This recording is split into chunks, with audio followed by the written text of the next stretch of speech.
if what we are talking about when we are talking about 1917 is what it means to try hard, to do something, and then to ask whether it was worth it, then even that question about whether it's worth it is a part of the text. The conversation is a part of the experience. Grace and peace, and spoiler alert, my name's Ryan. I'm a pastor out of Orlando, Florida, and I love to watch movies and think about what it is that they're saying and what the stories in the movies have to do with the stories in our lives and the stories in the sacred text. This time I watched 1917, a war movie by the director Sam Mendes, and it really is by that director.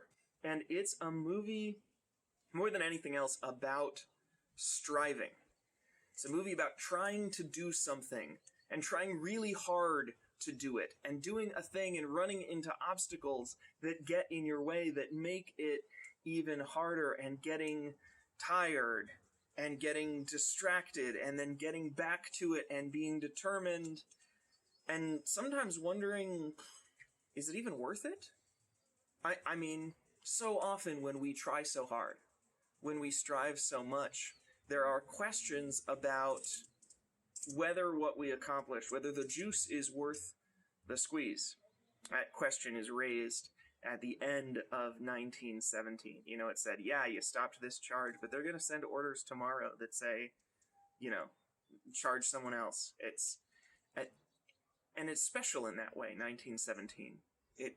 It gives you a story not about turning the tide of the war, not about victory for the people who are real examples of valor and honor, but about saving a few lives, 1,600 lives, less than that.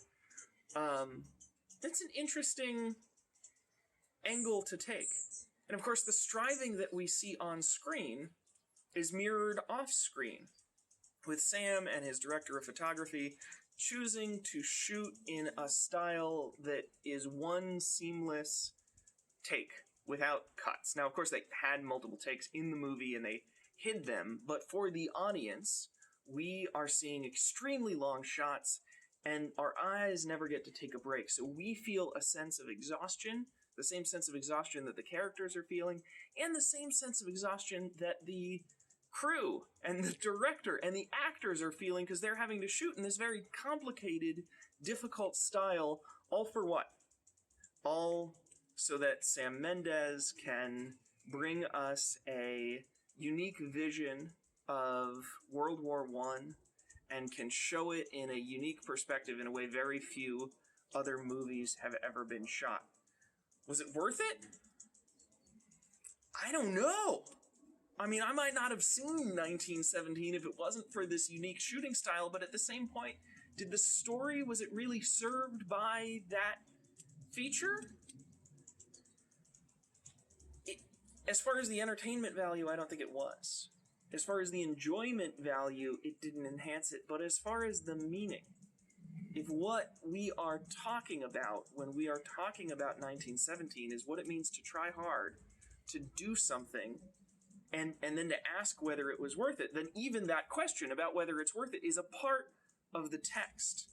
The conversation is a part of the experience.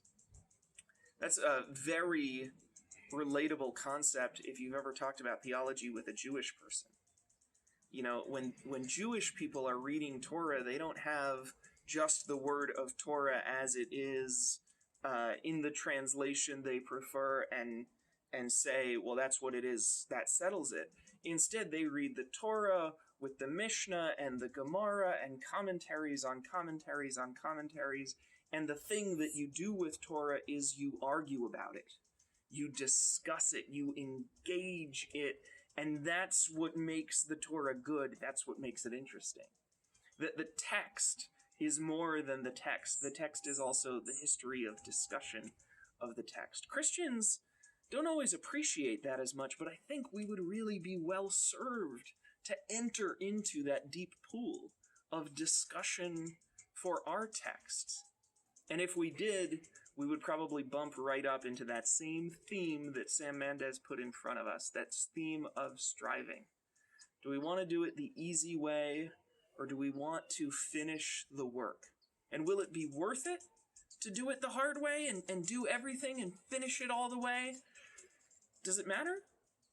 And when in scenes of glory I sing the new song, 'twill be